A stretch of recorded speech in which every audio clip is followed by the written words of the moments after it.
مساجد میں نمازیوں کے درمیان 6 فٹ فاصلے پر نماز پڑھنے کی اجازت۔ صدر مملکت اور علماء مشائخ کی مشاورت کے بعد 20 نکاتی لائحہ عمل پر اتفاق۔ نمازی وضو گھر سے کریں، ماسک پہن کر آئیں اور ہاتھ نہ ملائیں، صاف فرش پر نماز ادا کی جائے۔ صدر مملکت عارف علوی کا کہنا ہے نماز تراویح کا اہتمام مساجد کے احاطے میں ہوگا، بہتر ہے اعتکاف گھروں پر ہی کیا جائے۔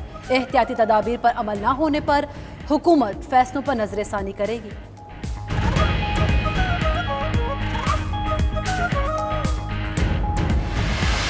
جہانگیر ترین سے فاصلہ کر سکتا ہے تو دوسرے وزیروں سے بھی کر سکتا ہے جو جہانگیر ترین سے کم اہم ہے۔ میں آپ کو یہ کمٹمنٹ دے رہا ہوں، اگر کوئی آدمی اس میں ملوث پایا گیا عمران خان نہیں چھوڑے گا، اور یہ کریڈٹ اس کو دیں، یہ رپورٹیں اس کے دور میں آئیں۔ میں نے دم کیا ہے تبھی شہباز شریف کل بچ گیا ہے۔ اب وہ سوچ رہا ہوگا میں لندن کیسے جاؤں، لندن جائے گا یا اندر جائے گا، یہ وقت فیصلہ کرے گا۔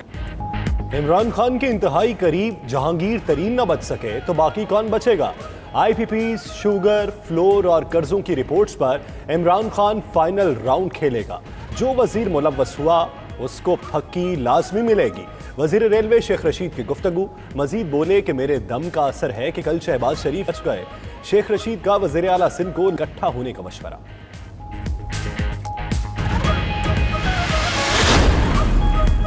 بین الاقوامی اور علاقائی فلائٹ آپریشن میں 30 اپریل تک توسیع، خصوصی پروازوں اور کارگو پر اطلاق نہیں ہوگا۔ ادھر خصوصی اور چارٹرڈ پروازوں کے لیے SOPs بھی جاری، جہاز کو ڈس انفیکٹڈ کرنا لازمی ہوگا۔ دوران پرواز مسافروں کے لیے سرجیکل ماسک لازمی اور سیٹ بدلنا ممنوع ہوگا۔ ہر 90 منٹ بعد مسافروں کا ٹیمپریچر چیک کیا جائے گا۔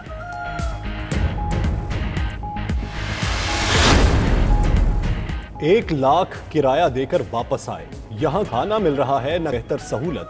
بینکاک سے واپس لوٹنے والے شہری نے حاجی کیمپ میں ناکافی سہولیات پر اسلام آباد ہائی کورٹ سے رجوع کر لیا۔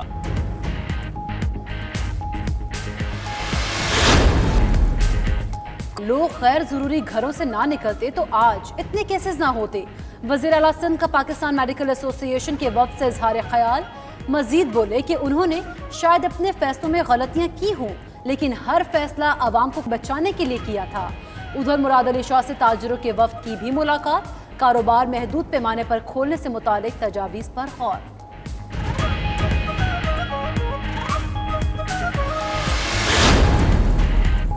کراچی میں لاک ڈاؤن میں نرمی، بیکریز، تنور اور ریسٹورانٹس اوپن۔ شام 5 بجے تک صرف ہوم ڈیلیوری اور ٹیک اوے کی اجازت۔ گھر سے نکلنے والے ہر شہری کے لیے فیس ماسک پہننا لازمی قرار دیا گیا۔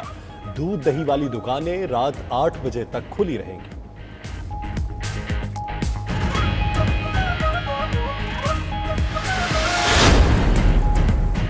احساس پروگرام کے تحت مستحقین میں نقد رقوم کی تقسیم کا 10واں روز۔ ڈاکٹر ثانیہ نشتر نے کہا کہ 40 لاکھ سے زائد خاندانوں کو 50 ارب روپے تقسیم کیے جا چکے۔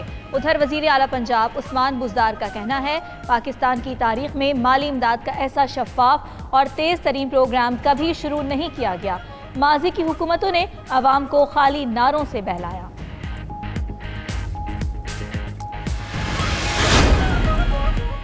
پی ٹی آئی کے بانی رہنما نجیب ہارون کا استعفیٰ آیا تو قیادت نے رابطے شروع کر دیے۔ صدر مملکت عارف علوی اور گورنر سندھ عمران اسماعیل کا نجیب ہارون سے رابطہ، استعفیٰ واپس لینے کی درخواست کر دی۔ مزید کہا کہ عمران خان جلد آپ سے ملاقات کر کے تحفظات دور کریں گے۔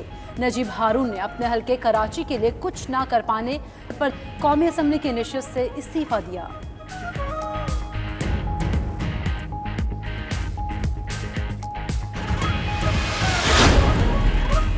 پاور سیکٹر کی انکوائری رپورٹ میں نئے انکشافات، قومی خزانے کو بھاری نقصان کی ذمہ داری وفاقی حکومت اور نیپرا پر عائد۔ رپورٹ کے مطابق جہانگیر ترین اور خسرو بختیار کے پاور پلانٹس بھی غیر منصفانہ منافع کمانے میں مصروف، 4 ارب 88 کروڑ روپے اضافی کمائیں گے۔ رپورٹ میں قطر کے ساتھ LNG معاہدے پر نظر ثانی کی تجویز۔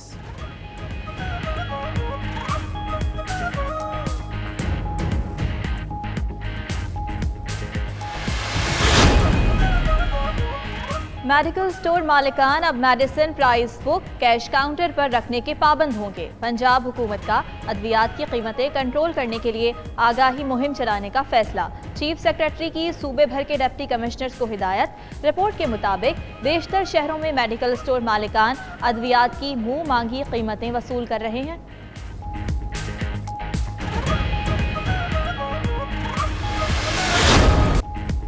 اور 34 سال قبل لگنے والا ایک چھکا بھارت کو آج بھی یاد۔ شارجہ کے میدان میں چیتن شرما کی فل ٹاس گیند اور میاں داد کے بلے کا ایسا ہی زوردار جواب۔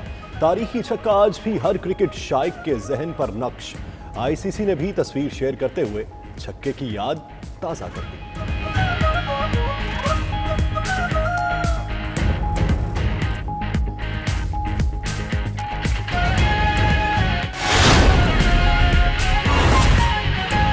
آپ کو براہ راست یہ چلیں گے، وزیر مذہبی امور نور الحق قادری گفتگو کر رہے ہیں۔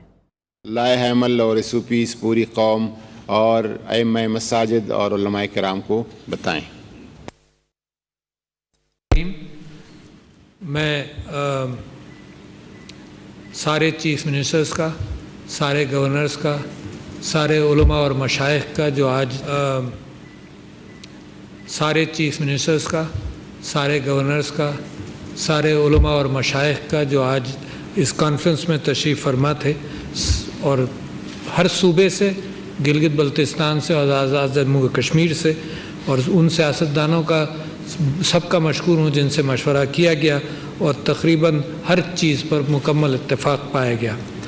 میں علماء اکرام اور مشائخ کا بھی مشکور ہوں، اس کے ساتھ ساتھ ہیلتھ ایڈوائزر کا، منسٹر آف ریلیجس افیئرس کا، منسٹر آف انٹیریئر کا، اور سارے جو کابرین چیف سیکریٹریز نے حصہ لیا ہر جگہ پر۔ میں چیف منسٹرز کا یوں بھی مشکور ہوں کہ میں نے ان سے کل درخواست کی تھی کہ لکھ کر اپنی تجاویز بھیج دیں۔ میں سمجھتا ہوں کہ بڑی اہم بات ہوئی پاکستان کی تاریخ کے اعتبار سے کہ اتنا اجماع ہوا ان بہت ساری باتوں کو کے حوالے سے کہ یہ ایک تاریخی مقام ہے جس کے اندر کوئی ساری مسلکی ہم آہنگی پائی گئی اور ساری نکات پر اتفاق رائے ہوا۔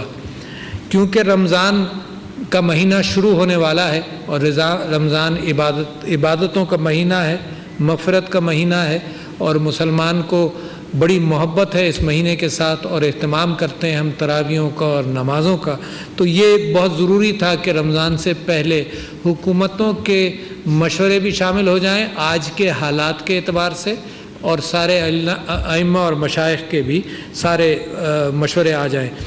تو صوبائی حکومتیں، آزاد جموں کشمیر، گلگت بلتستان، ان سب جگہوں سے جو گفتگو ہوئی، اس کے بعد ایک مشترکہ اعلامیہ تیار کیا گیا ہے جس میں 20 نکات پر وہ ہے موجود۔